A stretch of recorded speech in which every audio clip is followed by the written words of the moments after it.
पिछड़ापन और शैक्षिक पिछड़ापन जो इसका आधार है और जो प्रतिकूल प्रतित्व नहीं है, लेकिन यहाँ आर्थिक आधार पर आरक्षण दिया गया और हमारे नेता तमाशा देखते रहे। अभी कहा गया कि वुमेन रिजर्वेशन बिल आया, छोटा छोटा विरोध करके नेताओं ने कहा कि देखो हम समर्थन कर रहे हैं, लेकिन इसमें पिछड़े और दलित वर्ग की महिलाएं होती तो अच्छा रहता। मैं ये कहना चाहता हूं, आप सदन में इन लोगों की वोट लेके ये कहने के लिए गए हो कि हम विरोध करते, हम इसमें चाहते थे। अगर आप वास्तविकता में समाज के सच्चे नेता होते तो आप बन जाते। जैसे पहले चिन्ह याद है, एक समय था कि मुलायम सिंह यादव, लालू यादव वहां थे मौजूद, लोकसभा में सब यादव मौजूद थे, रामविलास पासवान मौजूद थे, और उन्होंने क्या किया, अगर वुमेन रिजर्वेशन बिना दलित पिछड़े आदिवासी और मुस्लिम समाज की महिलाओं को बिना आएगा तो ये हमारे लाश के ऊपर से आएगा। मैं धन्यवाद देता हूं नेताओं को जिन्होंने उस समय लड़ाई लड़ी। आज के नेताओं को मैं धन्यवाद नहीं दूंगा, आपने तो धोखा किया। आपने एक तरफ छोटा सा विरोध किया, फिर पार्लियामेंट में उनको वोट दिया। मैं अपने लोगों से कहना चाहता हूं, कांग्रेस के बड़े बड़े नेता कह रहे हैं कि जिसकी जितनी आबादी उतना हक मिलेगा कैसे।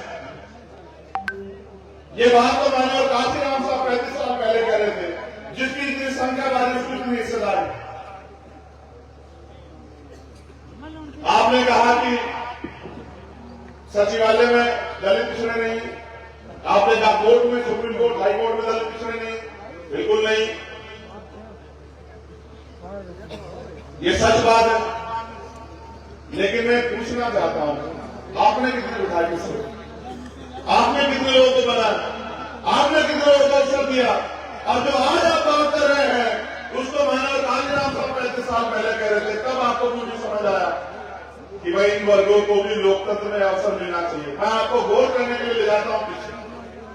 14 अगस्त 1947 को अंग्रेजों के गुलाम था भारत, 15 अगस्त 1947 को आजादी मिली, लेकिन 14 तारीख को जिसकी जेब में जो पैसा था, 15 तारीख को उसकी जेब में वही पैसा था। 14 तारीख को जिसके पास जो जमीन थी, चाहे वो 1 गज थी, 1 बीघे थी, 15 तारीख को भी वही जमीन थी, 16 तारीख को भी वही जमीन थी, 17 तारीख को भी वही जमीन थी।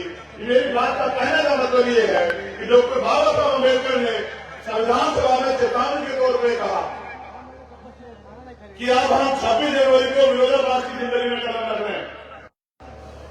इससे राजनीति में वन वोट वन वैल्यू, राजनीति में बराबरी आने का प्रयास होगा। लेकिन क्योंकि भारत में सामाजिक पिछड़ापन है, सामाजिक गैर बराबरी है, आर्थिक गैर बराबरी है, हम लोग उसमें कोई ऐसा जो है तैयारी नहीं कर रहे कि दूर हो जाए, तो अंत राजनीतिक लोकतंत्र तो आएगा, लेकिन इस राजनीतिक लोकतंत्र सामाजिक लोकतंत्र में नहीं बदल पाएगा। और आने वाले समय में ये लोकतंत्र खतरा साबित हो जाएगा। लोगों को जिसका मूल फायदा मिलना है वो नहीं मिलेगा। ये हो रहा, जब आपको वोट का अधिकार मिला तो जैसे वोट के अधिकार के लिए बाबा साहब अम्बेडकर लड़ रहे थे, डॉक्टर फरीदी और उनके तमाम साथी और उस समय के जो नेता थे वो प्रयास करते समय समय पे ये लड़ाई आगे बढ़े। उस तरह से विरोधी भी प्रयास कर रहा था। उन्होंने कहा वोट इनके पास है, नोट हमारे पास है, इनकी वोट को नोट से खरीद लेंगे। ये लंबे समय चला। अगर इसको कोई तोड़ पाया तो माननीय काशीराम साहब तोड़ पाए, जब उन्होंने गली गली जाकर लोगों को कहना शुरू किया कि वोट की रक्षा बहन बेटी की रक्षा की तरह करनी, और समाज में न्याय ही समाज खड़ा हुआ, तैयार हुआ। फिर ऐसा हुआ कि गरीबों को, बेटों को नकार कर अमीर लोगों को फिर से जो है कुर्सी देनी शुरू कर दी। और मैं इशारे के तौर पर कह रहा हूं, आप समझदार लोग हैं, जो बात मैंने भी आपसे कही मैं उसको जोड़ के कह रहा हूं कि 2006 से पहले माननीय काशीराम साहब ने जो नारे दिए, आप गोल करना, आप बहुजन समाज के सिपाही हो। ये हमारे जो सम्मानित नेता जो नेतृत्व करते हैं, जो नारे माननीय काशीराम साहब ने दिए, जिसकी इतनी संख्या वाली उसकी इतनी हिस्सेदारी, आज उस नारे को कांग्रेस पार्टी के बड़े बड़े नेता अपने शब्दों में कह रहे हैं। लेकिन जिनको काशीराम साहब विरासत देके उन्होंने 2 महीने में बदल के रख दिया। उन्होंने बहुजन से सर्जन कर दिया, उन्होंने हाथी से गणेश कर दिया, ब्रह्मा विष्णु महेश कर दिया। उन्होंने अपने स्वार्थ में इस महापुरुषों के इस आंदोलन को कमजोर करने का काम किया। आज ये सोचो, देश की वो पार्टी जिसने 50 साल राज किया हो, आज वो माननीय काशीराम साहब के नारों को दूसरे शब्दों में कह रही है। अगर हमारे लोगों ने विश्वासघात न किया होता तो आज ये दलित, पिछड़ा, मुसलमान, आदिवासी इकट्ठा हो गए इस देश की सर्वोच्च कुर्सी पर राज कर रहा होता। कोई उनके तरफ आंख उठा के नहीं देखता। आप आंकड़े उठा के देखो एनसीआर के हर प्रदेश में और स्पेशली उत्तर प्रदेश में बुलडोजर जाति धर्म देख के चलता है। रोज अखबार पढ़ो कहीं जिले में कि रेप हत्या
मैं ये भी समझता हूं कि अगर लोकतंत्र में शोषण उसी के ऊपर होगा जिसके पास राजनीतिक ताकत नहीं होगी। शोषण हमेशा कमजोर में होता है, कभी ताकतवर में नहीं होता। आज चाहे हमारे कर्मचारी हो, अधिकारी हो, तमाम लोग परेशान है। शोषण कमजोर में होता है, शोषण कमजोर हम अपनी वजह से हैं। ये लोकतंत्र है, यहाँ जिसका वोट होगा उसका राज होगा। वोट हमारे पास है लेकिन वोट संगठित नहीं है। इसलिए मैं आपसे कहना चाहता हूं, बहुजन से बहुमत बनाना है और जन से जनमत बनाना है और हाथ सताए हुए व्यक्ति को जोड़ के उसका हाथ पकड़ के उसको ये विश्वास दिलाना है कि वो दिन दूर नहीं जब उत्तर प्रदेश में दोबारा से खुशहाली आएगी, जब उत्तर प्रदेश के लोग दोबारा से चैन की सांस लेंगे, उत्तर प्रदेश के युवाओं को रोजगार मिलेगा, तमाम तरह से जो शोषण होगा वो बंद होगा, तमाम तरह जो गैर बराबरी हो रही है बंद होगा और जाति धर्म के नाम पे जो हिंसा की जा रही है कमजोर लोग साथ वो बंद होगी। सम्मानित साथियों, मेरी बात पे जोर कर, अभी बिहार में जातिगत जनगणना हुई, जब बिहार में जातिगत जनगणना हुई तो जातिगत जनगणना के बाद आंकड़े जारी हुए। आपने देखे जनगणना के आंकड़े कहते हैं कि बिहार में 90% आबादी SC, ST और OBC माइनॉरिटी की लोग देखे नहीं देखे बताओ मेरे लोग। मैंने एक सवाल पूछा कि जब 90% आबादी दलित, पिछड़े, आदिवासी और मुसलमानों की है, JNC बौद्धों की है, तो जब इस देश में वोट करना किस तरह तुम्हें तुम्हारा अपना नेता बता के उन्होंने लूट के काम किया। जब इस देश में आर्थिक आधार पर आरक्षण आया 10%, तो वही नेता जो आपकी वोट लेकर ताकत बने उन्होंने क्या कहा कि हम तो चाहते थे कि 20% आरक्षण मिलना चाहिए। जिनकी आबादी 10% है उनको 10% आरक्षण मिला, तो उनका बच्चा पैदा नहीं हुआ, उसके रोजगार की व्यवस्था हो गई। और ये हमारे दलित, पिछड़े, आदिवासी, मुसलमान सड़क की खान छान रहे। वो नेता आपका नेता कैसे हो सकते हैं जब बाबा साहब अम्बेडकर के संविधान का विरोध कर रहे हैं? आरक्षण, शैक्षणिक पिछड़ापन और जो प्रतिनिधित्व है, जो बराबरी का अधिकार जो है उसके आधार पर है, जो सामाजिक पिछड़ापन और शैक्षणिक पिछड़ापन जो इसका आधार है, और जो प्रतिकूल प्रतिनिधित्व नहीं है, लेकिन यहाँ आर्थिक आधार पर आरक्षण दिया गया और हमारे नेता तमाशा देखते रहे। अभी कहा गया कि उन्होंने रिजर्वेशन बिल आया, छोटा छोटा विरोध करके नेताओं ने कहा कि देखो हम समर्थन कर रहे हैं, लेकिन इसमें पिछड़े और दलित वर्ग की महिलाएं होती तो अच्छा रहता। मैं ये कहना चाहता हूं, आप सदन में लोगों की वोट लेके ये कहने के लिए गए हो कि हम विरोध करते, हम इसमें चाहते थे। अगर आप वास्तविकता में समाज के सच्चे नेता होते तो आप बन जाते। जैसे मेरे चिन्ह याद है, एक समय था कि मुलायम सिंह यादव, लालू यादव वहां थे मौजूद, लोकसभा में शरद यादव मौजूद थे, रामविलास पासवान मौजूद थे, और उन्होंने क्या किया, अगर रूरल रिजर्वेशन बिना दलित, पिछड़े, आदिवासी और मुस्लिम समाज की महिलाओं को मिला आएगा तो ये हमारे लाश के ऊपर से आएगा। मैं धन्यवाद देता हूं नेताओं को जिन्होंने उस समय लड़ाई लड़ी। आज के नेताओं को मैं धन्यवाद नहीं दूंगा, आपने तो धोखा किया। आपने एक तरफ छोटा सा विरोध किया, फिर पार्लियामेंट में उनको वोट दिया। मैं अपने लोगों से कहना चाहता हूं, कांग्रेस के बड़े बड़े नेता कह रहे हैं कि जिसकी जितनी आबादी उतना हक मिलेगा कैसे। ये बात तो मैंने और काशी राम साहब 35 साल पहले कह रहे थे, जिसकी जितनी संख्या बारी उसकी उतनी हिस्सेदारी। आपने कहा कि सचिवालय में दलित पिछड़े नहीं, आपने कहा कोर्ट में, सुप्रीम कोर्ट, हाई कोर्ट में दलित पिछड़े नहीं, बिल्कुल नहीं, ये सच बात है। लेकिन मैं पूछना चाहता हूं, आपने कितने विधायकों से, आपने कितने लोगों को बनाया, आपने कितने लोगों को अवसर दिया? अब जो आज आप बात कर रहे हैं उसको मैंने और कालीराम साहब 35 साल पहले कह रहे थे, तब आपको मुझे समझ आया कि भाई इन वर्गों को भी लोकतंत्र में अवसर मिलना चाहिए। मैं आपको गौर करने के लिए ले जाता हूं पीछे। 14 अगस्त 1947 को अंग्रेजों के गुलाम था भारत, 15 अगस्त 1947 को आजादी मिली, लेकिन 14 तारीख को जिसकी जेब में जो पैसा था, 15 तारीख को उसकी जेब में वही पैसा था। 14 तारीख को जिसके पास जो जमीन थी, चाहे वो 1 गज थी, 1 बीघे थी, 15 तारीख को भी वही जमीन थी, 16 तारीख को भी वही जमीन थी, 17 तारीख को भी वही जमीन थी।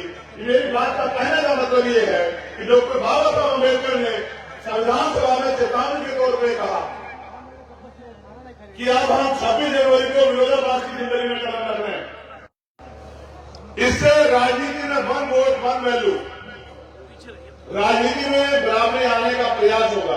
लेकिन क्योंकि भारत में सामाजिक पिछड़ापन है, सामाजिक गैर बराबरी है, आर्थिक गैर बराबरी है, हम लोग उसमें कोई ऐसा जो है तैयारी नहीं कर रहे कि दूर हो जाए। तो अंत राजनीतिक लोकतंत्र तो आएगा, लेकिन इस राजनीतिक लोकतंत्र सामाजिक लोकतंत्र में नहीं बदल पाएगा। और आने वाले समय में ये लोकतंत्र खतरा साबित हो जाएगा। लोगों को जिसका मूल फायदा मिलना है वो नहीं मिलेगा। ये हो रहा, जब आपको वोट का अधिकार मिला तो जैसे वोट के अधिकार के लिए बाबा साहब अम्बेडकर लड़ रहे थे, डॉक्टर फरीदी और उनके तमाम साथी और उस समय के जो नेता थे वो प्रयास करते समय समय पे ये लड़ाई आगे बढ़े। उस तरह से विरोधी भी प्रयास कर रहा था। उन्होंने कहा वोट इनके पास है, नोट हमारे पास है, इनकी वोट को नोट से भेज देंगे। ये लंबे समय चला। अगर इसको कोई तोड़ पाया तो मान्यवर काशीराम साहब तोड़ पाए, जब उन्होंने गली गली जाकर लोगों को कहना शुरू किया कि वोट की रक्षा बहन बेटी की रक्षा की तरह करनी, और समाज में लड़ाई ही समाज खड़ा हुआ, तैयार हुआ। फिर ऐसा हुआ कि गरीबों के बेटों को नकार कर अमीर लोगों को फिर से जो है कुर्सी देनी शुरू कर दी। और मैं इशारे के तौर पर कह रहा हूं, आप समझदार लोग हैं। जो बात मैंने भी आपसे कही मैं उसको जोड़ के कह रहा हूं कि 2006 से पहले माननीय काशीराम साहब ने जो नारे दिए, आप गोल करना, आप बहुजन समाज के सिपाही हैं। ये हमारे जो सम्मानित नेता जो नेतृत्व करते हैं, जो नारे माननीय काशीराम साहब ने दिए, जिसकी इतनी संख्या वाली उसकी इतनी हिस्सेदारी, आज उस नारे को कांग्रेस पार्टी के बड़े बड़े नेता अपने शब्दों में कह रहे हैं। लेकिन जिनको काशीराम साहब विरासत देके उन्होंने 2 महीने में बदल के रख दिया। उन्होंने बहुजन से सर्जन कर दिया, उन्होंने हाथी से गणेश कर दिया, ब्रह्मा विष्णु महेश कर दिया। उन्होंने अपने स्वर्ग में इस महापुरुषों के इस आंदोलन को कमजोर करने का काम किया। आज ये सोचो, देश की वो पार्टी जिसने 50 साल राज किया हो, आज वो माननीय काशीराम साहब के नारों को दूसरे शब्दों में कह रही है। अगर हमारे लोगों ने विश्वासघात न किया होता तो आज ये दलित पिछड़ा मुसलमान आदिवासी इकट्ठा हो गए, इस देश की सर्वोच्च कुर्सी पे राज कर रहा होता और कोई उनके तरफ आंख उठा के नहीं देखता। आप आगे उठा के देखो, एनसीआर के हर प्रदेश में और स्पेशली उत्तर प्रदेश में बुलडोजर जाति धर्म देश में चलता है। रोज अखबार पढ़ो, कहीं जिले में के रेट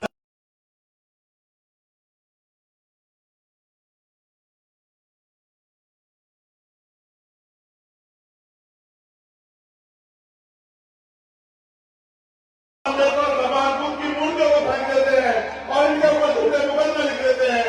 वही मुख्यमंत्री ने दिया है कि जाओ दलितों को जाकर गुमराह करो, जाओ पिछड़ों को जाकर गुमराह करो, जाओ उनको जाके उनकी वोट को लूटने का प्रयास करो। और हम तुम्हें बहुत खबर दे रहे हैं कि दलितों का किस तरह जाकर बेवकूफ बनाओ। उन्होंने एक शब्द नहीं कहा, इसलिए मैं आपको सचेत कर रहा हूं, कोई आपका स्थिति उत्तर प्रदेश में नहीं बचा। अगर उत्तर प्रदेश में दलित पिछड़े और मुसलमानों जैन सिख वोटों का कोई विदेशी है तो वो भीमार्मी है और आजाद समाज पार्टी ये बताने के लिए मैं आपको आश्वस्त करना चाहता हूं। मेरे साथियों को भी मैं कहना चाहता हूं, हमारी महिला नेता है कि मैंने पीछे मुड़ के देखा बैठी, मैं पुलिस के साथियों का धन्यवाद दूंगा कि वो इतने लंबे समय तक टिके हुए। मुझे निराश हुआ, मैंने जिलाधिकारी से कहा था कि मुझे हेलीकॉप्टर की परमिशन दे दो, मेरी मजबूरी है, इमरजेंसी का प्रोग्राम है, मेरे लोग मेरा इंतजार करेंगे। लेकिन मैं समझता हूं कि अभी हम लोग कमजोर, और मैं ये भी समझता हूं कि अगर लोकतंत्र में शोषण उसी के ऊपर होगा जिसके पास राजनीतिक ताकत नहीं होगी। शोषण हमेशा कमजोर में होता है, कभी ताकत के ऊपर नहीं होता। आज चाहे हमारे कर्मचारी हो, अधिकारी हो, तमाम लोग परेशान है। शोषण कमजोर में होता है, शोषण कमजोर हम अपनी वजह से है। ये लोकतंत्र है, यहाँ जिसका वोट होगा उसका राज होगा। वोट हमारे पास है लेकिन वोट संगठित नहीं है। इसलिए मैं आपसे कहना चाहता हूं, बहुजन से बहुमत बनाना है और जन से जनमत बनाना है और हर सताए हुए व्यक्ति को जोड़ के उसका हाथ पकड़ के उसको ये विश्वास दिलाना है कि वो दिन दूर नहीं जब उत्तर प्रदेश में दोबारा से खुशहाली आएगी, जब उत्तर प्रदेश के लोग दोबारा से चैन की सांस लेंगे, उत्तर प्रदेश के युवाओं को रोजगार मिलेगा, तमाम तरह से जो शोषण हो रहा वो बंद होगा, तमाम तरह जो गैर बराबरी हो रही है बंद होगा, जाति धर्म के नाम पे जो हिंसा की जा रही है कमजोर लोग साथ वो बंद होगी।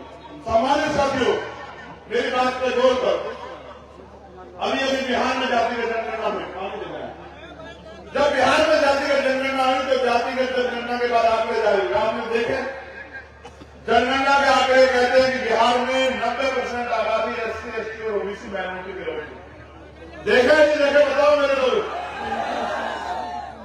मैंने एक सवाल पूछा कि जब 90% आबादी दलित, पिछड़े, आदिवासी और मुसलमानों की है, JNC बौद्धों की है, तो जब इस देश में गौर करना किस तरह तुम्हारा अपना नेता बता के उन्होंने लूट के काम किया। जब इस देश में आर्थिक आधार पर आरक्षण आया 10%, तो वही नेता जो आपकी वोट देकर ताकतवर बने उन्होंने क्या कहा कि हम तो चाहते थे कि 20% आरक्षण मिलना चाहिए। जिनकी आबादी 10% है उनको 10% आरक्षण मिला तो उनका बच्चा पैदा नहीं हुआ, उसके रोजगार की व्यवस्था हो गई। और ये हमारे दलित, पिछड़े, आदिवासी, मुसलमान सड़क की खान छान रहे। वो नेता आपके नेता कैसे हो सकते हैं जब बाबा साहब अम्बेडकर के संविधान का विरोध कर रहे हैं? आरक्षण, शैक्षणिक पिछड़ापन और जो प्रतिनिधित्व है, जो बराबरी का अधिकार जो है उसके आधार पर है, जो सामाजिक पिछड़ापन और शैक्षणिक पिछड़ापन जो इसका आधार है, और जो प्रतिकूल प्रतिनिधित्व नहीं है, लेकिन यहाँ आर्थिक आधार पर आरक्षण दिया गया और हमारे नेता तमाशा देखते रहे। अभी कहा गया कि उन्होंने रिजर्वेशन बिल आया, छोटा छोटा विरोध करके नेताओं ने कहा कि देखो हम समर्थन कर रहे हैं, लेकिन इसमें पिछड़े और दलित वर्ग की महिलाएं होती तो अच्छा रहता। मैं ये कहना चाहता हूं, आप सदन में इन लोगों की वोट लेके ये कहने के लिए गए हो कि हम विरोध करते, हम इसमें चाहते थे। अगर आप वास्तविकता में समाज के सच्चे नेता होते तो आप बन जाते। जैसे पहले चिन्ह याद है, एक समय था कि मुलायम सिंह यादव, लालू यादव वहां थे मौजूद, लोकसभा में शरद यादव मौजूद थे, रामविलास पासवान मौजूद थे, और उन्होंने क्या किया, अगर रूरल रिजर्वेशन बिना दलित, पिछड़े, आदिवासी और मुस्लिम समाज की महिलाओं को बिना आएगा तो ये हमारे लाभ के ऊपर से आएगा। मैं धन्यवाद देता हूं नेताओं को जिन्होंने उस समय लड़ाई लड़ी। आज के नेताओं को मैं धन्यवाद नहीं दूंगा, आपने तो धोखा किया। आपने एक तरफ छोटा सा विरोध किया, फिर पार्लियामेंट में उनको वोट दिया। मैं अपने लोगों से कहना चाहता हूं, कांग्रेस के बड़े बड़े नेता कह रहे हैं कि जिसकी जितनी आबादी उतना हक मिलेगा कैसे। ये बात तो मैंने और काशीराम साहब 35 साल पहले कह रहे थे, जिसकी जितनी संख्या बारी उसकी उतनी हिस्सेदारी। आपने कहा कि सचिवालय में दलित पिछड़े नहीं, आपने कहा कोर्ट में, सुप्रीम कोर्ट, हाई कोर्ट में दलित पिछड़े नहीं, बिल्कुल नहीं। ये सच बात है, लेकिन मैं पूछना चाहता हूं, आपने कितने बिठाए किसको? आपने कितने लोगों को बनाया? आपने कितने लोगों को अवसर दिया? और जो आज आप बात कर रहे हैं उसको मैंने और कांजीराम साहब 35 साल पहले कह रहे थे, तब आपको मुझे समझ आया कि भाई इन वर्गों को भी लोकतंत्र में अवसर मिलना चाहिए। मैं आपको गौर करने के लिए ले जाता हूं पीछे। 14 अगस्त 1947 को अंग्रेजों के गुलाम था भारत, 15 अगस्त 1947 को आजादी मिली, लेकिन 14 तारीख को जिसकी जेब में जो पैसा था, 15 तारीख को उसकी जेब में वही पैसा था। 14 तारीख को जिसके पास जो जमीन थी, चाहे वो 1 गज थी या 1 बीघा थी, 15 तारीख को भी वही जमीन थी, 16 तारीख को भी वही जमीन थी, 17 तारीख को भी वही जमीन थी।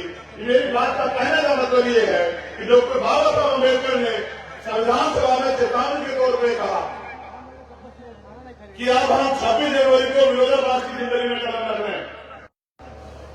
इससे राजनीति में वन वोट वन वैल्यू, राजनीति में बराबरी आने का प्रयास होगा, लेकिन क्योंकि भारत में सामाजिक पिछड़ापन है, सामाजिक गैर बराबरी है, आर्थिक गैर बराबरी है, हम लोग उसमें कोई ऐसा जो है तैयारी नहीं कर रहे कि दूर हो जाए, तो अंत राजनीतिक लोकतंत्र तो आएगा, लेकिन इस राजनीतिक लोकतंत्र सामाजिक लोकतंत्र में नहीं बदल पाएगा।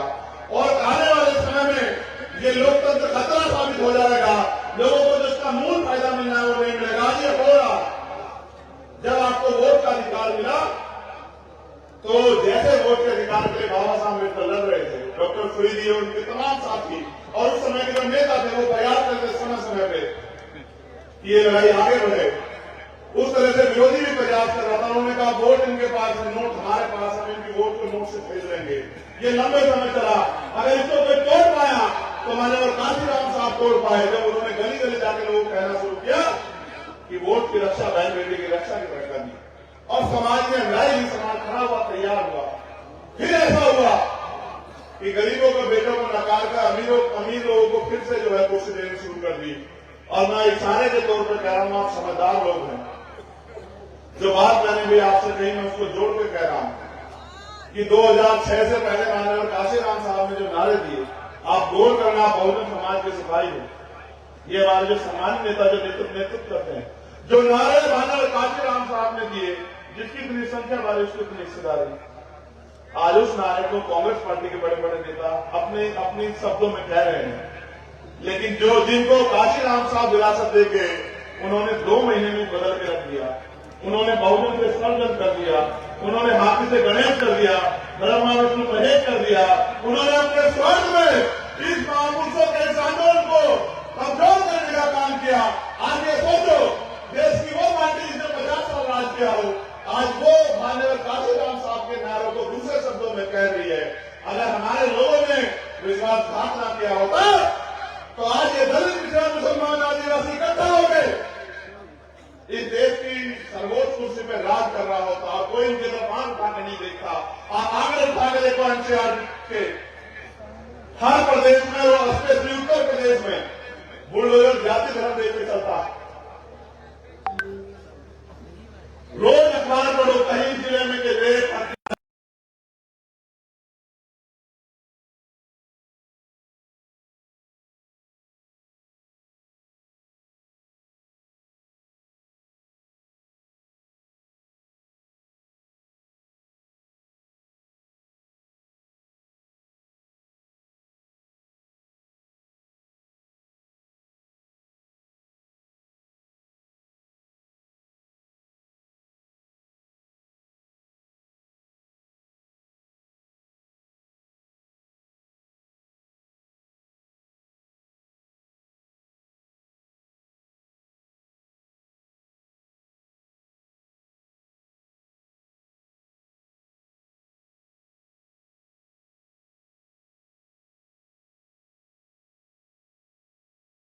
तंबाकू की मूर्तियों को फेंक देते हैं और इनके ऊपर झूठे मुकदमे लिख देते हैं। वही मुख्यमंत्री ने दिया है कि जाओ दलितों को जाकर गुमराह करो, जाओ पिछड़ों को जाकर गुमराह करो, जाओ उनको जाके उनकी वोट को लूटने का प्रयास करो। और हम तुम्हें बहुत खबर दे रहे हैं कि दलितों का किस तरह जाकर बेवकूफ बनाओ। उन्होंने एक शब्द नहीं कहा, इसलिए मैं आपको सचेत कर रहा हूं, कोई आपका किसी उत्तर प्रदेश में नहीं बचा। अगर उत्तर प्रदेश में दलित, पिछड़े और मुसलमान और जैन सिख वोटों का कोई विदेशी है तो वो भीम आर्मी है और आजाद समाज पार्टी ये बताने के लिए मैं आपको आश्वस्त करना चाहता हूं। मेरे साथियों को भी मैं कहना चाहता हूं, हमारी महिला नेता है कि मैंने पीछे मुड़ के देखा बैठी, मैं पुलिस के साथियों का धन्यवाद दूंगा कि वो इतने लंबे समय तक टिके हुए। मुझे निराश हुआ, मैंने जिलाधिकारी से कहा था कि मुझे हेलीकॉप्टर की परमिशन दे दो, मेरी मजबूरी है, इमरजेंसी का प्रोग्राम है, मेरे लोग मेरा इंतजार करेंगे। लेकिन मैं समझता हूं कि अभी हम लोग कमजोर, और मैं ये भी समझता हूं कि अगर लोकतंत्र में शोषण उसी के ऊपर होगा जिसके पास राजनीतिक ताकत नहीं होगी। शोषण हमेशा कमजोर में होता है, कभी ताकत पर नहीं होता। आज चाहे हमारे कर्मचारी हो, अधिकारी हो, तमाम लोग परेशान है। शोषण कमजोर में होता है, शोषण कमजोर हम अपनी वजह से है। ये लोकतंत्र है, यहाँ जिसका वोट होगा उसका राज होगा। वोट हमारे पास है लेकिन वोट संगठित नहीं है। इसलिए मैं आपसे कहना चाहता हूं, बहुजन से बहुमत बनाना है और जन से जनमत बनाना है और हर सताए हुए व्यक्ति को जोड़ के उसका हाथ पकड़ के उसको ये विश्वास दिलाना है कि वो दिन दूर नहीं जब उत्तर प्रदेश में दोबारा से खुशहाली आएगी, जब उत्तर प्रदेश के लोग दोबारा से चैन की सांस लेंगे, उत्तर प्रदेश के युवाओं को रोजगार मिलेगा, तमाम तरह से जो शोषण होगा वो बंद होगा, तमाम तरह जो गैर बराबरी हो रही है बंद होगा, और जाति धर्म के नाम पे जो हिंसा की जा रही है कमजोर लोग साथ वो बंद होगी। सम्मानित साथियों, मेरी बात पे जोर कर, अभी बिहार में जातिगत जनगणना हुई, जब बिहार में जातिगत जनगणना हुई तो जातिगत जनगणना के बाद आंकड़े जारी हुए, आपने देखे जनगणना के आंकड़े कहते हैं कि बिहार में 90% आबादी SC, ST और OBC माइनॉरिटी की लोग देखे नहीं देखे बताओ मेरे लोग। मैंने एक सवाल पूछा, कि जब 90% आबादी दलित पिछड़े आदिवासी और मुसलमानों की है, जैन सिख बौद्धों की है, तो जब इस देश में गौर करना किस तरह तुम्हारा अपना नेता बता के उन्होंने लूट के काम किया। जब इस देश में आर्थिक आधार में आरक्षण आया 10%, तो वही नेता जो आपकी वोट देकर ताकतवर बने उन्होंने क्या कहा कि हम तो चाहते थे कि 20% आरक्षण मिलना चाहिए। जिनकी आबादी 10% है उनको 10% आरक्षण मिला, तो उनका बच्चा पैदा नहीं हुआ, उसके रोजगार की व्यवस्था हो गई। और ये हमारे दलित पिछड़े आदिवासी मुसलमान सड़क की खान छान रहे। वो नेता अपने नेता कैसे हो सकते हैं जब बाबा साहब अम्बेडकर के संविधान का विरोध कर रहे हैं। आरक्षण, शैक्षणिक पिछड़ापन और जो प्रतिनिधित्व है, जो बराबरी का अधिकार जो है उसके आधार पर है, जो सामाजिक पिछड़ापन और शैक्षणिक पिछड़ापन जो इसका आधार है, और जो प्रतिकूल प्रतिनिधित्व नहीं है, लेकिन यहाँ आर्थिक आधार पर आरक्षण दिया गया और हमारे नेता तमाशा देखते रहे। अभी कहा गया कि उन्होंने रिजर्वेशन बिल आया, छोटा छोटा विरोध करके नेताओं ने कहा कि देखो हम समर्थन कर रहे हैं, लेकिन इसमें पिछड़े और दलित वर्ग की महिलाएं होती तो अच्छा रहता। मैं ये कहना चाहता हूं, आप सदन में इन लोगों की वोट लेके ये कहने के लिए गए हो कि हम विरोध करते, हम इसमें चाहते थे। अगर आप वास्तविकता में समाज के सच्चे नेता होते तो आप बन जाते। जैसे मेरे चिन्ह याद है, एक समय था कि मुलायम सिंह यादव, लालू यादव वहां थे मौजूद, लोकसभा में सब यादव मौजूद थे, रामविलास पासवान मौजूद थे, और उन्होंने क्या किया, अगर रूरल रिजर्वेशन बिना दलित पिछड़े आदिवासी और मुस्लिम समाज की महिलाओं को मिला आएगा तो ये हमारे लाभ के ऊपर से आएगा। मैं धन्यवाद देता हूं नेताओं को जिन्होंने उस समय लड़ाई लड़ी। आज के नेताओं को मैं धन्यवाद नहीं दूंगा, आपने तो धोखा किया। आपने एक तरफ छोटा सा विरोध किया, फिर पार्लियामेंट में उनको वोट दिया। मैं अपने लोगों से कहना चाहता हूं, कांग्रेस के बड़े बड़े नेता कह रहे हैं कि जिसकी जितनी आबादी उतना हक मिलेगा कैसे। ये बात तो मैंने और काशीराम साहब 35 साल पहले कह रहे थे, जिसकी जितनी संख्या बारी उसकी उतनी हिस्सेदारी। आपने कहा कि सचिवालय में दलित पिछड़े नहीं, आपने कहा कोर्ट में, सुप्रीम कोर्ट, हाई कोर्ट में दलित पिछड़े नहीं, बिल्कुल नहीं,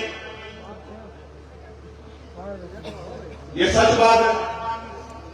लेकिन मैं पूछना चाहता हूं, आपने कितने बिठाए किसको, आपने कितने लोगों को बनाया, आपने कितने लोगों को अवसर दिया, और जो आज आप बात कर रहे हैं उसको मैंने और कांजीराम साहब 35 साल पहले कह रहे थे। तब आपको मुझे समझ आया कि भाई इन वर्गों को भी लोकतंत्र में अवसर मिलना चाहिए। मैं आपको गौर करने के लिए ले जाता हूं पीछे। 14 अगस्त 1947 को अंग्रेजों के गुलाम था भारत, 15 अगस्त 1947 को आजादी मिली, लेकिन 14 तारीख को जिसकी जेब में जो पैसा था, 15 तारीख को उसकी जेब में वही पैसा था। 14 तारीख को जिसके पास जो जमीन थी, चाहे वो 1 गज थी, 1 बीघे थी, 15 तारीख को भी वही जमीन थी, 16 तारीख को भी वही जमीन थी, 17 तारीख को भी वही जमीन थी। मेरी बात का कहने का मतलब ये है कि डॉक्टर बाबा साहब अम्बेडकर ने संविधान सभा में चेतावनी के तौर पर कहा कि अब हम 26 जनवरी को विरोधाभास की जिंदगी में कदम रख रहे हैं। इससे राजनीति में वन वोट वन वैल्यू, राजनीति में बराबरी आने का प्रयास होगा, लेकिन क्योंकि भारत में सामाजिक पिछड़ापन है, सामाजिक गैर बराबरी है, आर्थिक गैर बराबरी है, हम लोग उसमें कोई ऐसा जो है तैयारी नहीं कर रहे कि दूर हो जाए, तो अंत राजनीतिक लोकतंत्र तो आएगा, लेकिन इस राजनीतिक लोकतंत्र सामाजिक लोकतंत्र में नहीं बदल पाएगा। और आने वाले समय में ये लोकतंत्र खतरा साबित हो जाएगा। लोगों को जिसका मूल फायदा मिलना है वो नहीं मिलेगा। ये हो रहा, जब आपको वोट का अधिकार मिला तो जैसे वोट के अधिकार के लिए बाबा साहब अम्बेडकर लड़ रहे थे, डॉक्टर फरीदी और उनके तमाम साथी और उस समय के जो नेता थे वो प्रयास करते समय समय पे कि ये लड़ाई आगे बढ़े, उस तरह से विरोधी भी प्रयास कर रहा था। उन्होंने कहा वोट इनके पास है, नोट हमारे पास है, इनकी वोट को नोट से खरीद लेंगे। ये लंबे समय चला, अगर इसको कोई तोड़ पाया तो मैंने और काशीराम साहब तोड़ पाए, जब उन्होंने गली गली जाकर लोगों को कहना शुरू किया कि वोट की रक्षा बहन बेटी की रक्षा की रक्षा दी, और समाज में न्याय ही समाज खड़ा हुआ, तैयार हुआ। फिर ऐसा हुआ कि गरीबों के बेटों को नकार कर अमीर लोगों को फिर से जो है कुर्सी देनी शुरू कर दी। और मैं इशारे के तौर पर कह रहा हूं, आप समझदार लोग हैं, जो बात मैंने भी आपसे कही मैं उसको जोड़ के कह रहा हूं कि 2006 से पहले मैंने और काशीराम साहब ने जो नारे दिए, आप गौर करना, बहुजन समाज के सिपाही हो, ये हमारे जो सम्मानित नेता जो नेतृत्व करते हैं, जो नारे भाना काशीराम साहब ने दिए, जिसकी इतनी संख्या वाले उसकी इतनी हिस्सेदारी, आज उस नारे को कांग्रेस पार्टी के बड़े बड़े नेता अपने शब्दों में कह रहे हैं। लेकिन जो जिनको काशीराम साहब विरासत देके उन्होंने 2 महीने में बदल के रख दिया, उन्होंने बहुजन से सर्जन कर दिया, उन्होंने हाथी से गणेश कर दिया, ब्रह्मा विष्णु महेश कर दिया, उन्होंने अपने स्वर्ग में इस महापुरुषों के इस आंदोलन को कमजोर करने का काम किया। आज ये सोचो, देश की वो पार्टी जिसने 50 साल राज किया हो, आज वो माननीय काशीराम साहब के नारों को दूसरे शब्दों में कह रही है। अगर हमारे लोगों ने विश्वासघात न किया होता तो आज ये दलित, पिछड़ा, मुसलमान, आदिवासी इकट्ठा हो गए इस देश की सर्वोच्च कुर्सी पर राज कर रहा होता और कोई इनके तरफ आंख उठा के नहीं देखता। आप आगे उठा के देखो, एनसीआर के हर प्रदेश में और स्पेशली उत्तर प्रदेश में बुलडोजर जाति धर्म देख के चलता है। रोज अखबार पढ़ो, कहीं जिले में के रेप,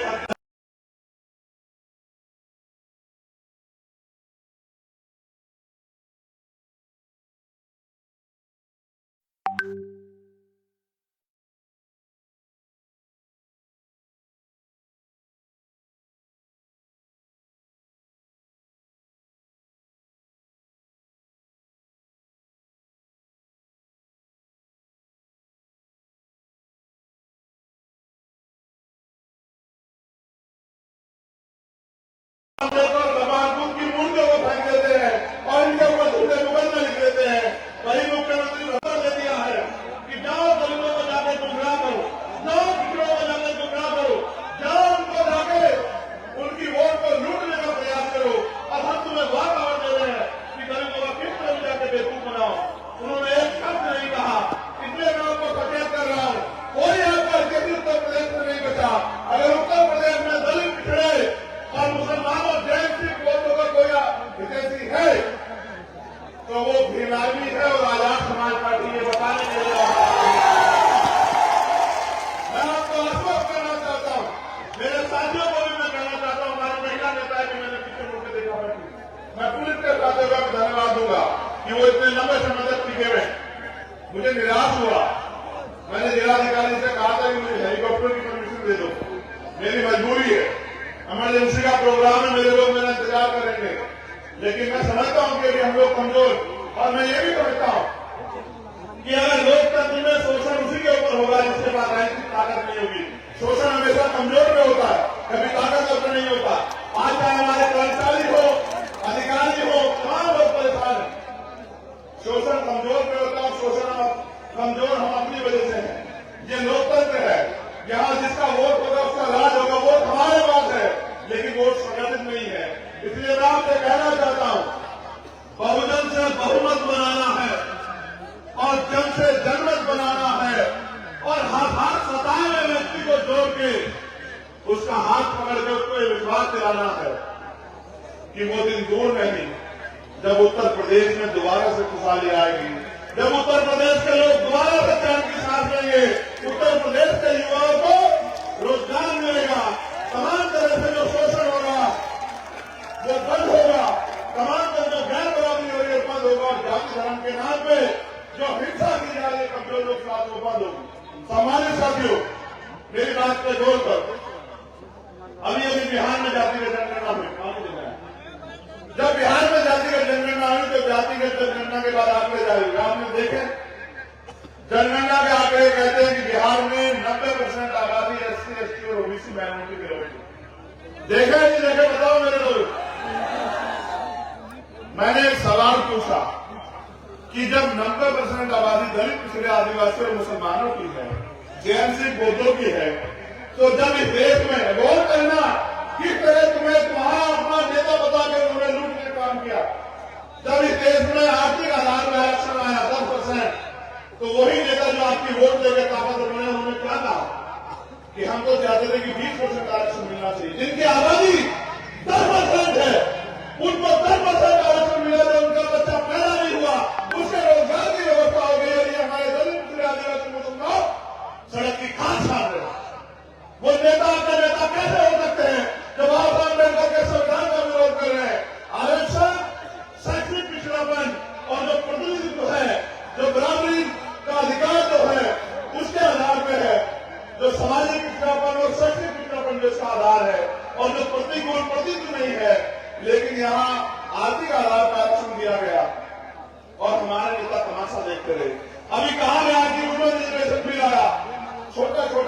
वर्ग के नेताओं ने कहा कि देखो हम समर्थन कर रहे हैं, लेकिन इसमें पिछड़े और दलित वर्ग की महिलाएं होती तो अच्छा रहता। मैं ये कहना चाहता हूं, आप सदन में इन लोगों की वोट लेके ये कहने के लिए गए हो कि हम विरोध कर, हम इसमें चाहते थे, अगर आप वास्तविकता में समाज के सच्चे नेता होते तो आप बन जाते।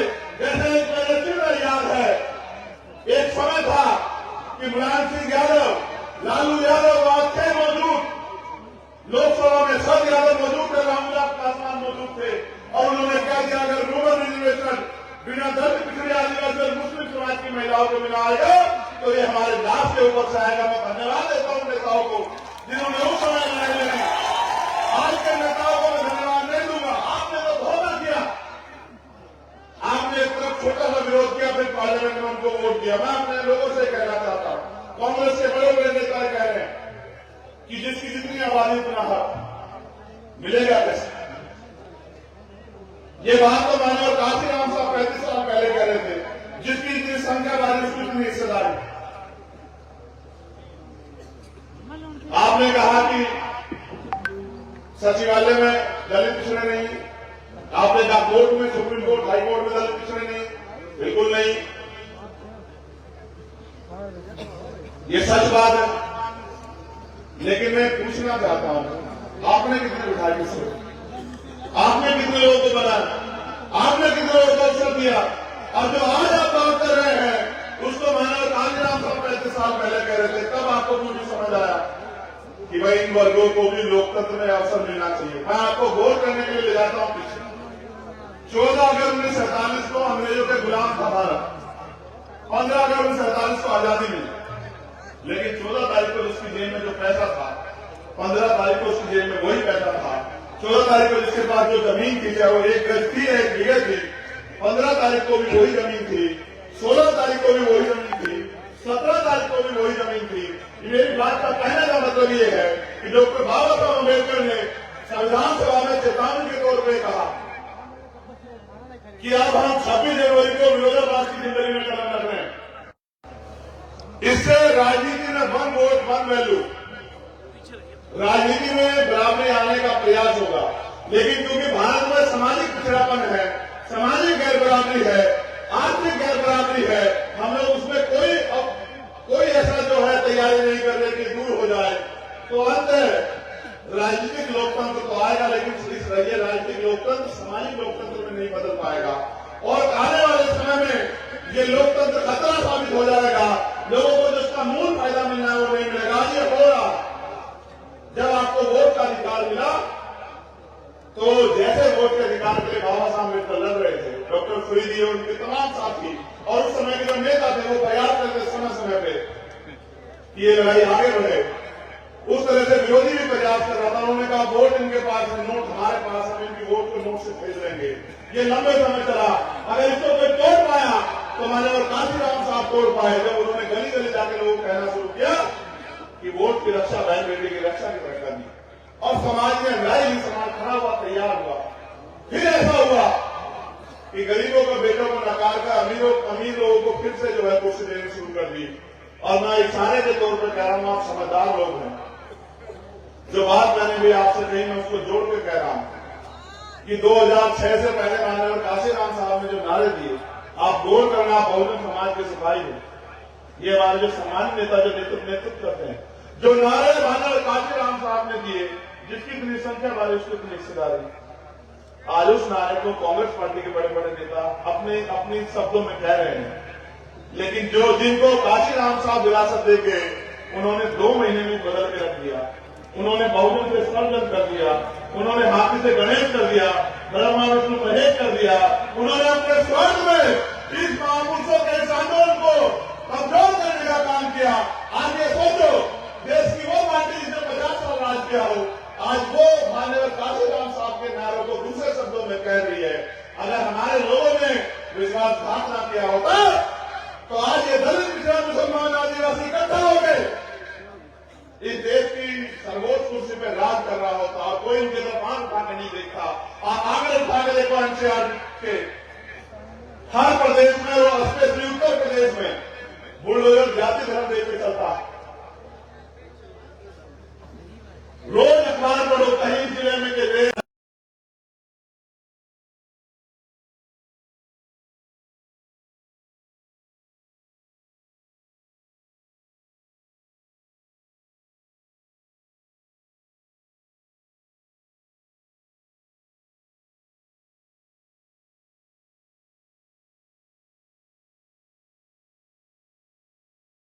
अम्बेडकर भगवान बुद्ध की मूर्तियों को फेंक देते हैं और इनके ऊपर झूठे मुकदमे लिख देते हैं। वही मुख्यमंत्री ने दिया है कि जाओ दलितों को जाकर गुमराह करो, जाओ पिछड़ों को जाकर गुमराह करो, जाओ उनको जाके उनकी वोट को लूटने का प्रयास करो। और हम तुम्हें वह पावर दे रहे हैं कि दलितों का किस तरह जाकर बेवकूफ बनाओ। उन्होंने एक शब्द नहीं कहा, इसलिए मैं आपको सचेत कर रहा हूँ, कोई आपका किसी उत्तर प्रदेश में नहीं बचा। अगर उत्तर प्रदेश में दलित पिछड़े और मुसलमान और जैन सिख वोटों का कोई हितैषी है तो वो भीम आर्मी है और आजाद समाज पार्टी ये बताने के लिए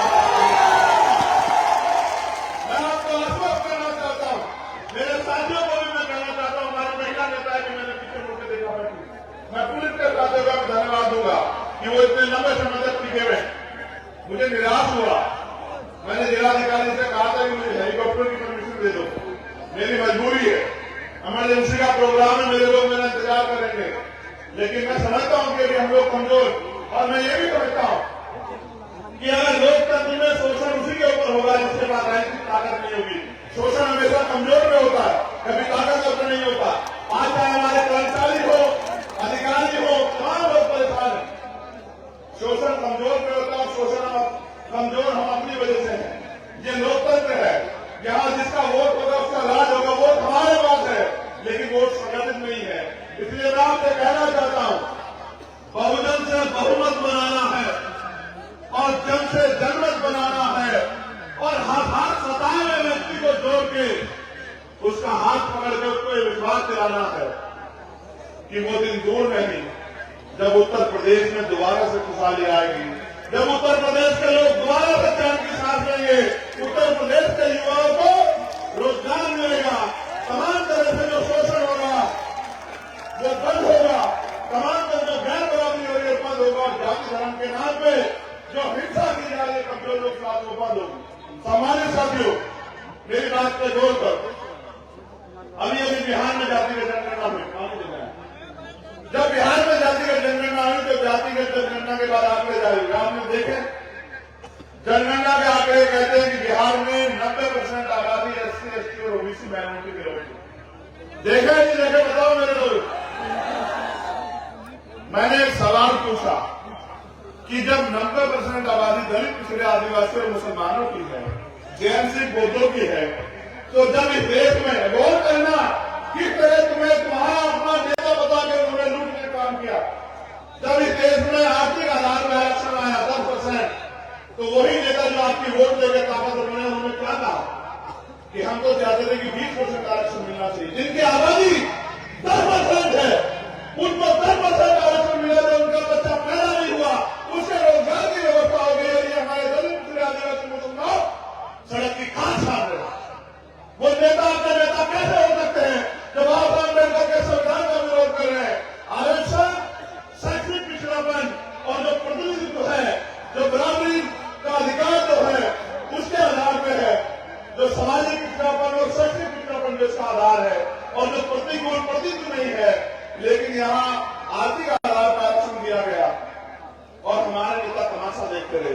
अभी कहा गया कि उन्होंने रिजर्वेशन बिल आया, छोटा छोटा विरोध करके नेताओं ने कहा कि देखो हम समर्थन कर रहे हैं, लेकिन इसमें पिछड़े और दलित वर्ग की महिलाएं होती तो अच्छा रहता। मैं ये कहना चाहता हूं, आप सदन में लोगों की वोट लेके ये कहने के लिए गए हो कि हम विरोध करते, हम इसमें चाहते थे। अगर आप वास्तविकता में इस समाज के सच्चे नेता होते तो आप बन जाते।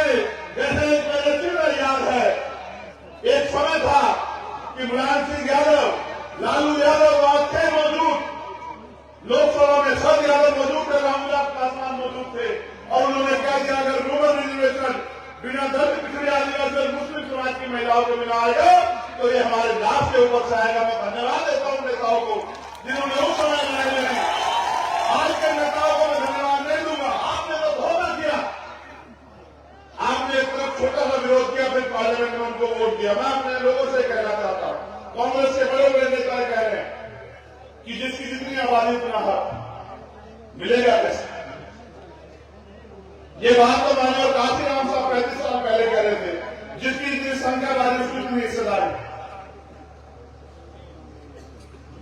आपने कहा कि सचिवालय में दलित पिछड़े नहीं, आपने कहा कोर्ट में, सुप्रीम कोर्ट बिल्कुल नहीं, ये सच बात है। लेकिन मैं पूछना चाहता हूं, आपने कितने बिठाए किसको? आपने कितने लोगों को बनाया? आपने कितने लोगों को अवसर दिया? और जो आज आप बात कर रहे हैं उसको मैंने कांजीराम साहब 35 साल पहले कह रहे थे, तब आपको मुझे समझ आया कि भाई इन वर्गों को भी लोकतंत्र में अवसर मिलना चाहिए। मैं आपको गौर करने के लिए ले जाता हूं पीछे। 14 अगस्त 1947 को अंग्रेजों के गुलाम था भारत। 15 अगस्त 1947 को आजादी मिली, लेकिन 14 तारीख को जिसकी जेब में जो पैसा था, 15 तारीख को उसकी जेब में वही पैसा था।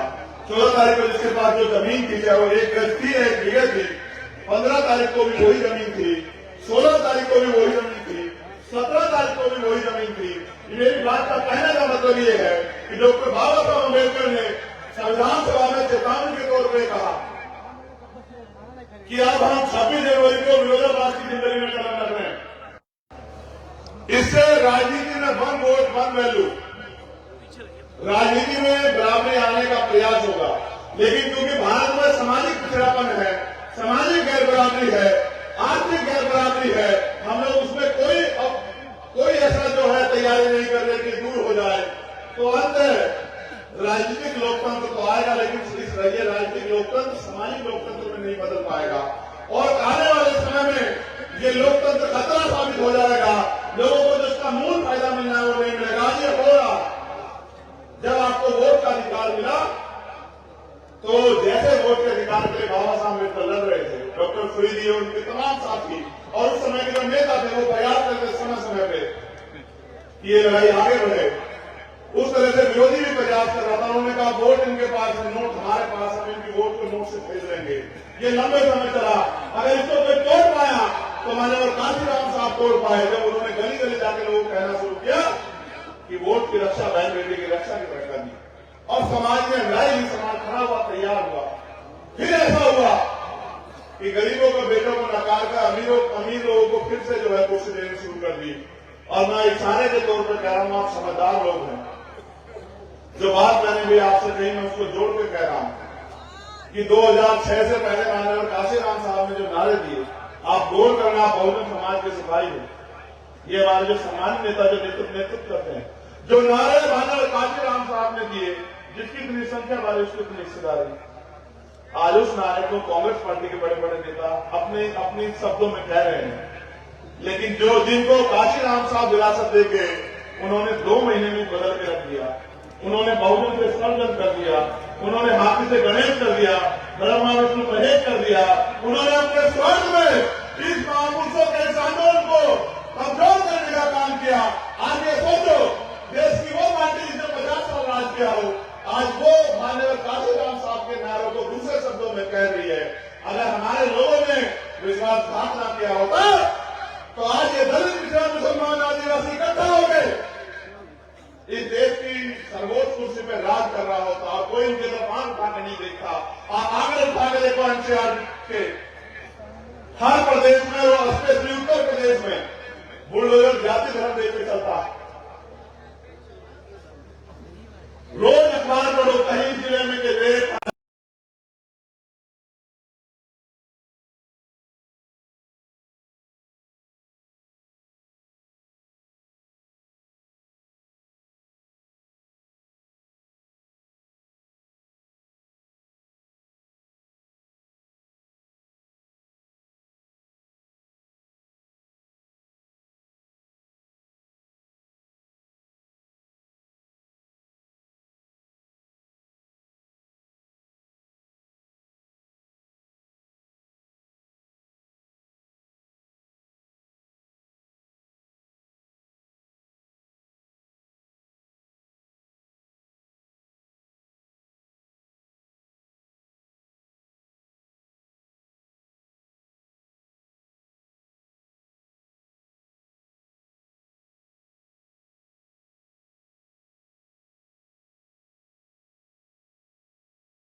इंडियन आर्मी है और आजाद समाज पार्टी ये बताने के लिए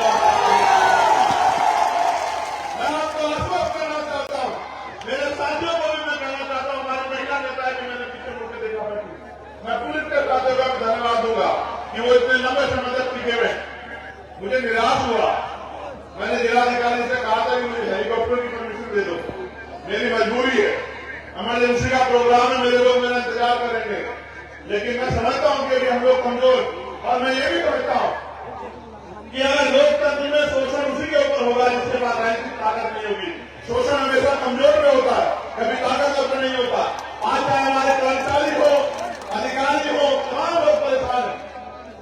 शोषण कमजोर में होता है, शोषण कमजोर हम अपनी वजह से है। ये लोकतंत्र है, यहाँ जिसका वोट होगा उसका राज होगा, वोट हमारे पास है, लेकिन वोट संगठित नहीं है। इसलिए मैं आपसे कहना चाहता हूं, बहुजन से बहुमत बनाना है और जन से जनमत बनाना है, और हाथ सताए हुए व्यक्ति को जोड़ के उसका हाथ पकड़ के उसको ये विश्वास दिलाना है कि वो दिन दूर नहीं जब उत्तर प्रदेश में दोबारा से खुशहाली आएगी, जब उत्तर प्रदेश के लोग दोबारा से चैन की सांस लेंगे, उत्तर प्रदेश के युवाओं को रोजगार मिलेगा, तमाम तरह से जो शोषण होगा वो बंद होगा, तमाम तरह जो गैर बराबरी हो रही है बंद होगा, और जाति धर्म के नाम पे जो हिंसा की जा रही है कमजोर लोग साथ वो बंद होगी।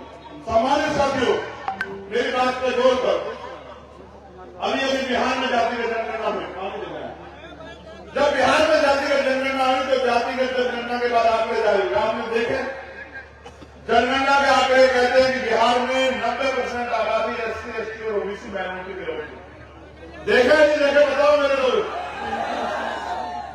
मैंने एक सवाल पूछा कि जब 90% आबादी दलित, पिछड़े, आदिवासी और मुसलमानों की है, JNC बौद्धों की है, तो जब इस देश में गौर करना किस तरह तुम्हारा अपना नेता बता के उन्होंने लूट के काम किया।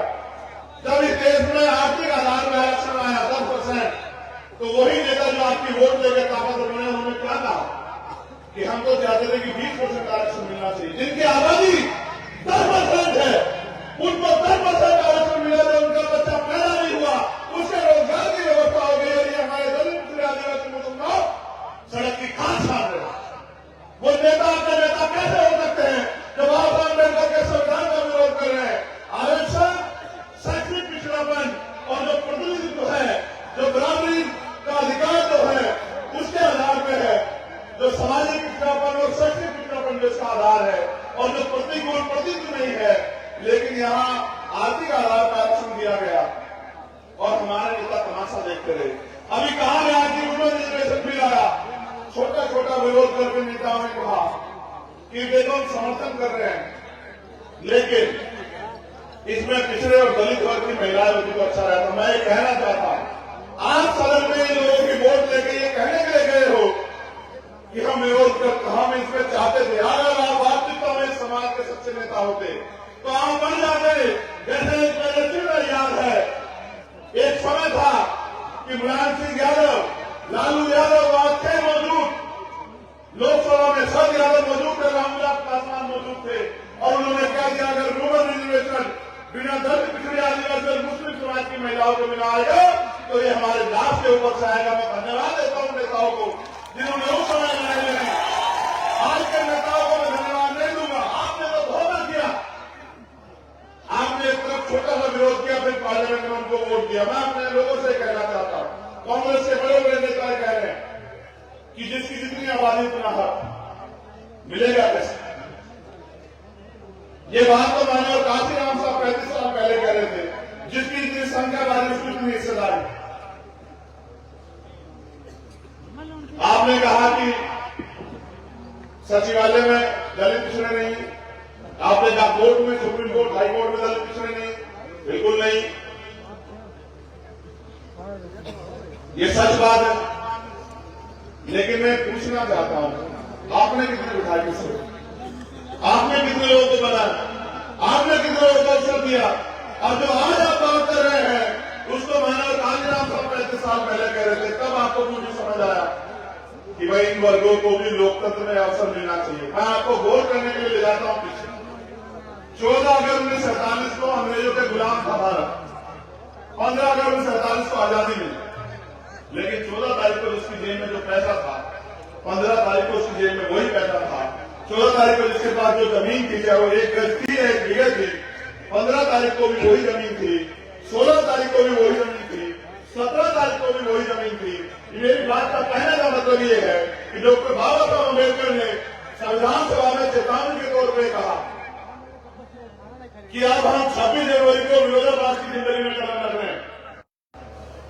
इससे राजनीति में 1 वोट 1 वैल्यू, राजनीति में बराबरी आने का प्रयास होगा, लेकिन क्योंकि भारत में सामाजिक पिछड़ापन है, सामाजिक गैर बराबरी है, आर्थिक गैर बराबरी है, हम लोग उसमें कोई ऐसा जो है तैयारी नहीं कर रहे कि दूर हो जाए, तो अंत राजनीतिक लोकतंत्र तो आएगा, लेकिन इस राजनीतिक लोकतंत्र सामाजिक लोकतंत्र में नहीं बदल पाएगा और आने वाले समय में ये लोकतंत्र खतरा साबित हो जाएगा। लोगों को जिसका मूल फायदा मिलना है वो नहीं मिलेगा। ये हो रहा, जब आपको वोट का अधिकार मिला तो जैसे वोट के अधिकार के लिए बाबा साहब अम्बेडकर लड़ रहे थे, डॉक्टर फरीदी और उनके तमाम साथी और उस समय के जो नेता थे वो प्रयास करते समय समय पे ये लड़ाई आगे बढ़े। उस तरह से विरोधी भी प्रयास कर रहा था। उन्होंने कहा वोट इनके पास है, नोट हमारे पास है, इनकी वोट को नोट से भेज देंगे। ये लंबे समय चला। अगर इसको कोई तोड़ पाया तो मान्यवर कांशीराम साहब तोड़ पाए, जब उन्होंने गली गली जाकर लोगों को कहना शुरू किया कि वोट की रक्षा बहन बेटी की रक्षा की तरह करनी, और समाज में न्याय ही समाज खड़ा हुआ, तैयार हुआ। फिर ऐसा हुआ कि गरीबों के बेटों को नकार कर अमीर लोगों को फिर से जो है कुर्सी देनी शुरू कर दी। और मैं इशारे के तौर पर कह रहा हूं, आप समझ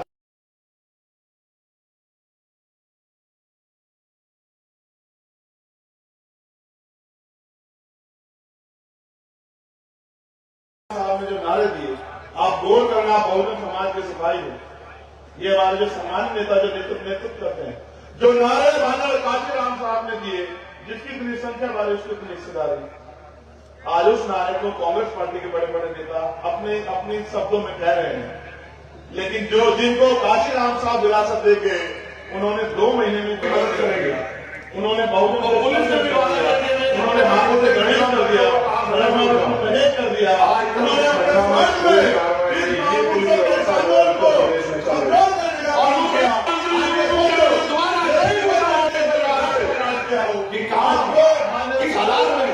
रोटी मिल रही है, कपड़े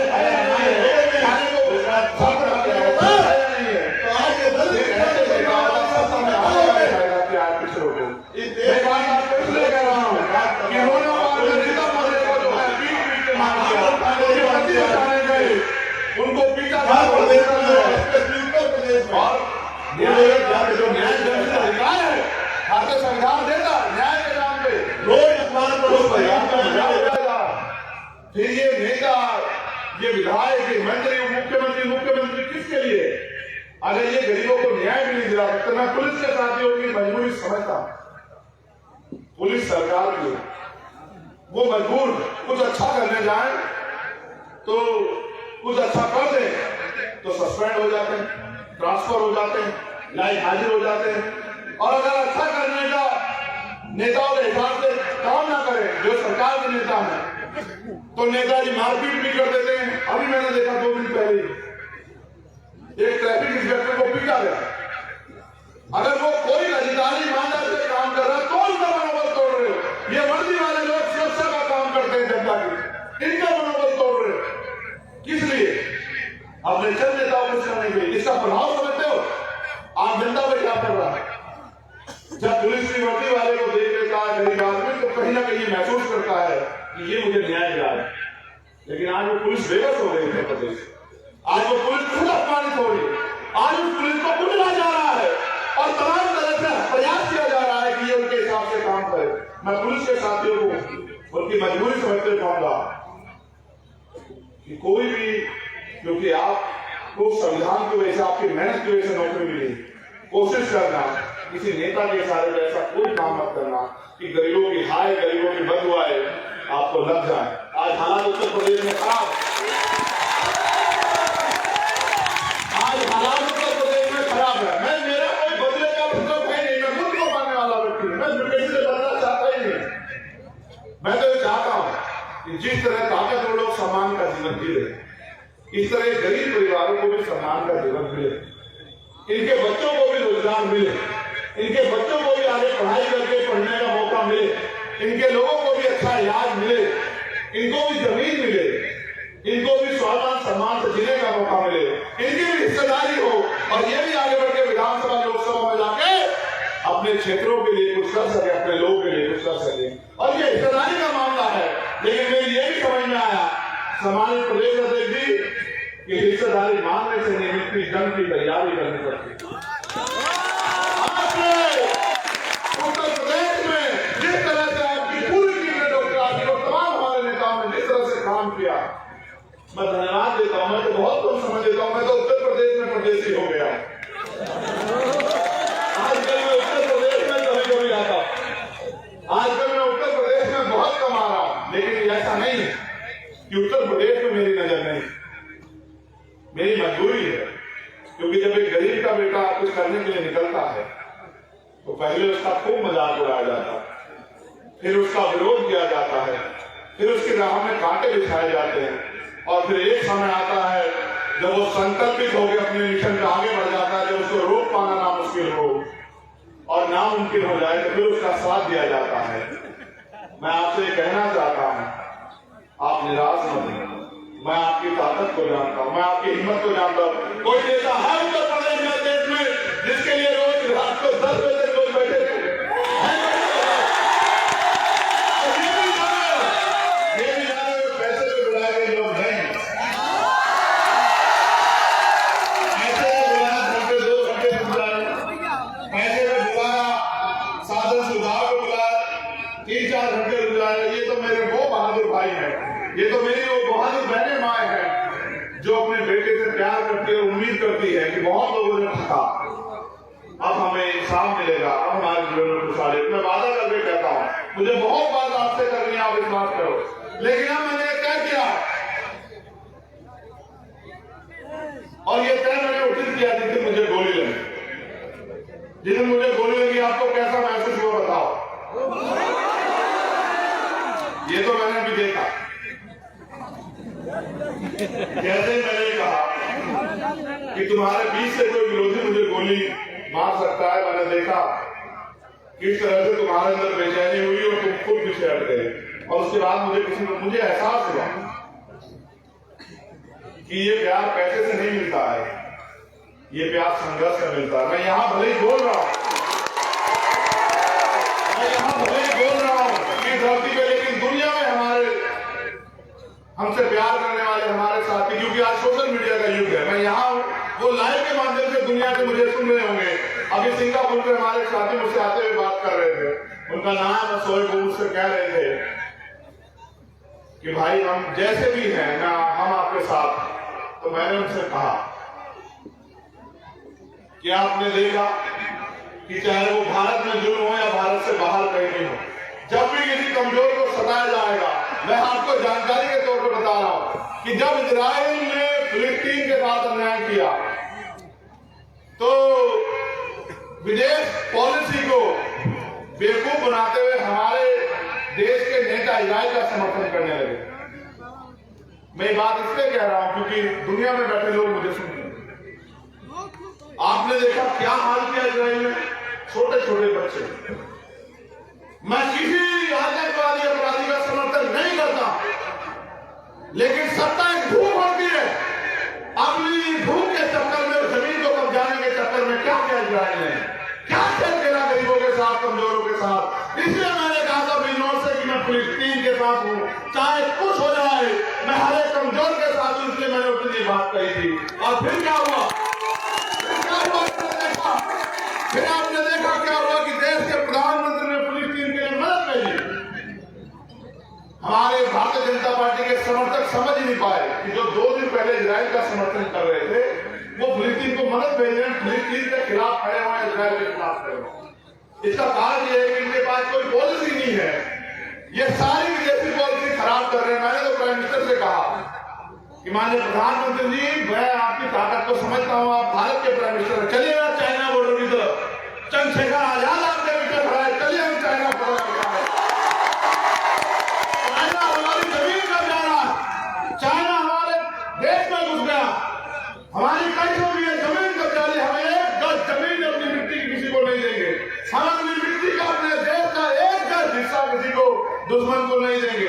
आप चलिए ना चाइना की तरफ, भारत के वीरों में बहुत क्षमता है और अब तो भीम आर्मी के लोग आपके साथ खड़े हो जाएंगे जब आप चाइना की तरफ क्या कर रहे हो उससे अपने से कमजोर से।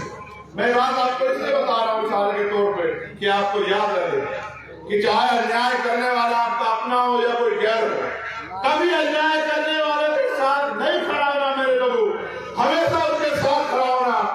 जो परेशान है, जिसके ऊपर मुसीबत है, जो पीड़ित है, जो शोषित है, जो मजलूम है, और उसके साथ खड़े होना।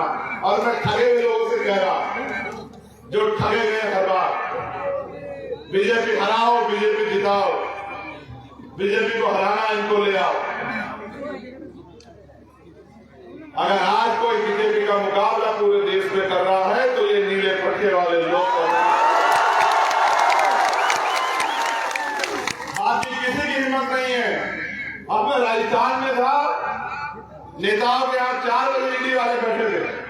मैं दिल्ली में था, 6 बजे ईडी वाले बैठे थे। मैं उनको बुलाता रहता हूँ कि आओ किसी से हमारे साथ में बैठ के चाय पियो, लेकिन वो जानते हैं वो मुकाबला नहीं कर सकते गरीबों का, ईमानदार लोगों का। वो जानते हैं कि इनके खिलाफ तो झूठी बातें फैलाओ जाओ कि अभी ये कमजोर हैं, अभी ये लापरवाह है, अभी ये जिम्मेदार नहीं। मैं आपको पूछना चाहता हूँ, हमारे मीडिया के लोग भी हैं जो रात को 10:15 बजे काम पे खड़े हो गए, आप सुन रहे हैं मुझे, वो गैर जिम्मेदार है। जिनको ये कहा जाता है कि नौजवान को समझते हो क्या होता है? नौजवान वो है कि संघर्षों के साय में घनघोर जवानी पलती है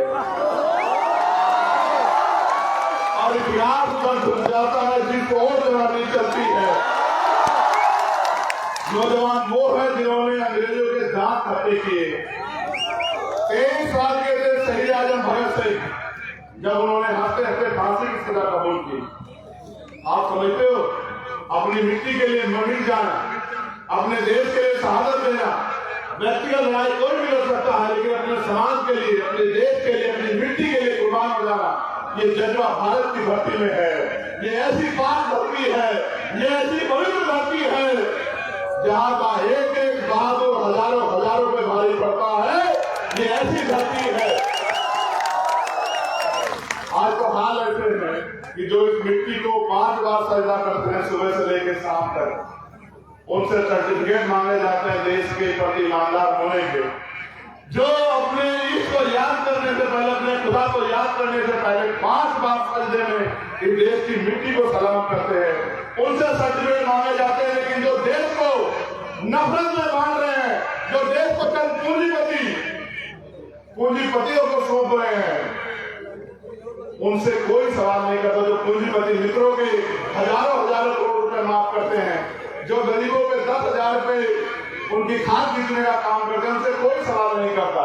इसलिए मैं आपसे कहना चाहता हूं मेरे साथियों, आगाज हो चुका हूं, आपको अपनी लड़ाई अपने आप लड़नी है, कोई आपको सहारा नहीं देगा। इसलिए इशारे के तौर पर कह रहा हूं कि जाओ गली गांव में और मेहनत करके लोग को एकजुट करो। आप देख लो कि लोग किस तरह से आपसे संबंध रखते हैं। चुनाव आएगा तो सब आएंगे। मेरी जगह होता कोई नेता तो कहता है यार उनसे कह दो मैं आ नहीं पा रहा हूं, लेकिन मेरा दिल नहीं माना। मैंने कहा और 2 घंटे भूखे रह लेंगे, लेकिन चलेंगे अपने लोगों के बीच, छोड़ेंगे नहीं।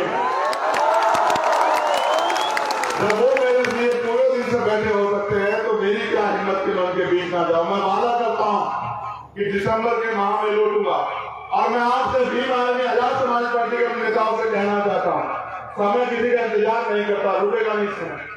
मेहनत करो, समाज इंतजार कर रहा है, कोई इनको बुलाने आए। समाज कभी बिकाऊ नहीं, समाज कभी कमजोर नहीं था। ये लोकतंत्र है, जिनका वोट होगा उनका राज भी स्थापित होगा, कोई रोक नहीं सकता। मेहनत करो। और जो लोग आज हमें कमजोर समझ के हमारी परमिशन कैंसिल कर रहे हैं, उन अधिकारियों से कहना चाहूंगा ये लोकतंत्र है। और अगर देखना हो तो मैं क्रिकेट बहुत देखता हूं। आप देखते हैं नहीं देखते यार? आप नाम हारे देखिए ना, इंडिया हार सकते है कभी। मैं क्रिकेट बहुत देखता हूं। मुझसे एक पत्रकार ने सुबह पूछा था कि एक तरफ बड़े बड़े धरना सेठों की मदद वाली पार्टियां, एक तरफ वो इनकी सरकार, कैसे लड़ोगे चंद्रशेखर? मैंने कहा ऐसे लड़ेंगे जैसे अफगानिस्तान पाकिस्तान से लड़ा, जैसे अफगानिस्तान इंग्लैंड से लड़ा, जैसे नीदरलैंड न्यूजीलैंड से लड़ा, और ऐसे लड़ेंगे जैसे भारतीय टीम विरोधियों से लड़ रही है, ऐसे लड़ेंगे और छोड़ेंगे नहीं। जब तक सत्ता का एक घमंड तोड़ेंगे नहीं, जब तक गरीबों के आंसू पूछेंगे नहीं, जब तक गरीबों को कुर्सियों पर बिठाएंगे नहीं, जब तक गरीबों के घरों में उजाला करेंगे नहीं, तब तक हम भी ऐसे मतवाले हैं कि रुकेंगे नहीं। बहुत बहुत धन्यवाद। कुछ साथी जो हमारी पार्टी ज्वाइन कर रहे हैं, चल के भी आए। श्री भोला चौधरी जी जो भाजपा से हैं, डुमरियागंज से, लोकसभा क्षेत्र से, उन्होंने आज आजाद समाज पार्टी ज्वाइन की है। उनका धन्यवाद। अली अहमद फारूकी जी और मुन्नापुर प्रधान जी, डुमरियागंज, जन अधिकार पार्टी छोड़ के आजाद समाज पार्टी की मैं आस्था व्यक्त कर रहे हैं। मैं उनका भी धन्यवाद करता हूँ और सबसे ज्यादा धन्यवाद करता हूँ मैं अपने इस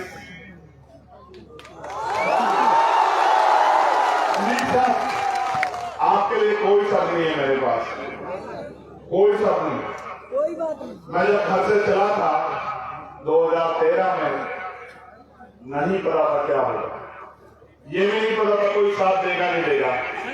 काशीराम साहब की एक ही बात याद थी कि अकेला ही चला हूं, मंजिले जाने लोग मिलते चले गए और कार वापस आ गया। एक मैं और एक हमारे राष्ट्रीय अध्यक्ष विनय सिंह जी, और फिर एक आज ये समंदर है। देश के किसी कोने में चले जाओ, प्रदेश के किसी कोने में चले जाओ, जहां जाओ वहां प्यार ही प्यार है। जहां जाओ उन आंखों में उम्मीदें हैं कि कोई तो है उनका अपना जो उनके लिए लड़ रहा।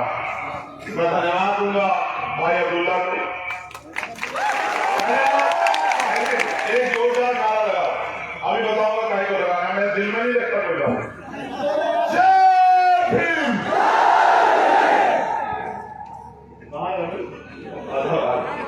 मैं दिल में इसलिए नहीं रखता हूं, अभी ये दोनों बहुत मेहनत किया इन लोगों ने। अच्छा, ज्वाइनिंग वालों का नाम आपको मैंने देखा,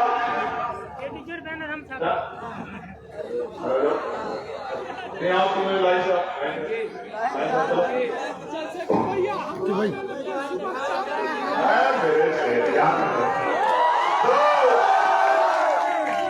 तुम लोग तो निराश नहीं हुए ना पूरे दिन में। ये हिम्मत हारा, ये बाहर जाके इधर बाहर जाके खड़ा हो गया कि भाई लोग तो चले गए। मैंने उनसे कहा कि जंगे अपराध से क्या होता है, हिम्मत लगती है तादाद से क्या होता है। ये जो यहाँ टिका हुआ है वो एक इतना बहादुर है कि वो अपने कंधे पे बिठा के इस समाज को आगे बढ़ाने का काम करेगा। मैं जितने भी साथी जिस भी क्षेत्र से, हमारे बहने माए, हमारे बुजुर्ग, हमारे नौजवान साथी जहां से भी आए, मैं आपका धन्यवाद करता हूं। ये जानो कि हमारी सबकी लड़ाई, और ये लड़ाई तब तक खत्म नहीं होगी जब तक हर अंतिम मैदान पे बैठे व्यक्ति को भी स्वाभिमान सम्मान का जीवन नहीं। जब तक इस देश में महिलाएं सुरक्षित नहीं होती, जब तक आपको बराबरी के अधिकार नहीं मिलते, और जब तक भारतीय संविधान पूर्ण रूप से लागू नहीं होता। लेकिन ये जान लो कि आज लोकतंत्र है, इसके लिए आपको कुछ नहीं करना, बस अपने समाज को, इस कमजोर शोषित समाज में भाईचारा पैदा करके और सिर्फ यूनियन का बटन दबाने के लिए तैयार करना है। फिर आपको कोई रोक नहीं सकता, क्योंकि मानव काशीराम साहब कहते थे कि जो हुक्मरान समाज होता है उनकी बहन बेटियों पर अत्याचार नहीं होता, उनके लोगों के हाथ फैले नहीं होते। मैं आपसे पूछना चाहता हूँ, क्या आप चाहते हो कि एक ऐसा समय आए कि आप ताकतवर हो? चाहते नहीं चाहते बताओ? उसके लिए मेहनत करने को तैयार हो गया तो फिर सब भूल जाओ। ये याद रखो कि हमें बुलंदी तक जाना। और फिर मैंने कहा कि ना रुकेंगे ना थकेंगे, और जब तक मंजिल को नहीं पा जाते तब तक लड़ते रहेंगे, संघर्ष करते रहेंगे। और जो अधूरा रह जाएगा वो मेरे आने वाले शेर करेंगे जो अधूरा रह जाएगा। इस लड़ाई में, क्योंकि मैं समझता हूँ रुकते कटो सकते हैं, बहुत प्यार से साथ कर, अगर मुझे कुछ हो जाए तो हिम्मत तो नहीं हार जाओगे, डर के घर तो नहीं बैठ जाओगे। अगर वास्तविकता मुझसे प्यार करते तो दूसरी ताकत से लड़ना, दूसरी ताकत से लड़ना, बिल्कुल हिम्मत से भागना। तुम्हारे कंधों में जिम्मेदारी है, तुम्हारे कंधों में जिम्मेदारी है भारतीय संविधान की रक्षा की। बहादुरों, क्या साथ दोगे कि दोगे बताओ। साजिद अंसारी जी, राष्ट्रीय अध्यक्ष पसमानदा समाज, पूर्व विधानसभा प्रत्याशी आम आदमी पार्टी मुगलसराय चंदौली, कन्हैया कुमार जी वर्तमान प्रधान। ये सलमा हमारे अब तो जो भी थर्ड जेंडर को मान्यता है, ये लिखना इस तरह के शब्द मैं अच्छा नहीं लिखता हूँ, मैं समझता हूँ वो बहन है, भाई है, हमारे साथी है। राष्ट्रीय अध्यक्ष किन्नर समाज में उनका भी वो भी उन्होंने ज्वाइन किया, मैं उनका भी धन्यवाद करता हूँ। सबसे ज्यादा धन्यवाद करता हूँ आपका, आप हैं तो हम हैं।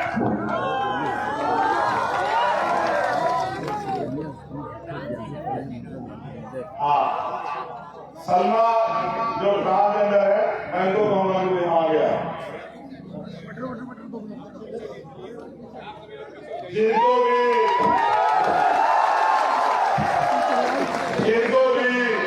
व्यवस्था ने अपमानित किया उन सबको साथ लेके चलेंगे, तभी तो मानवता की बात आगे बढ़ेगी। बहुत बहुत धन्यवाद।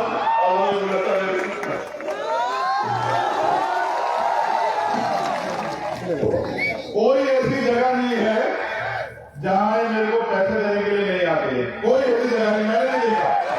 ये जिला पंचायत सदस्य हमारी छोटी बहन जहां भी जाता हूँ क्षेत्र में ही आ जाती है और चुपचाप से लिफाफा देके जाती है कि ये मिशन के लिए।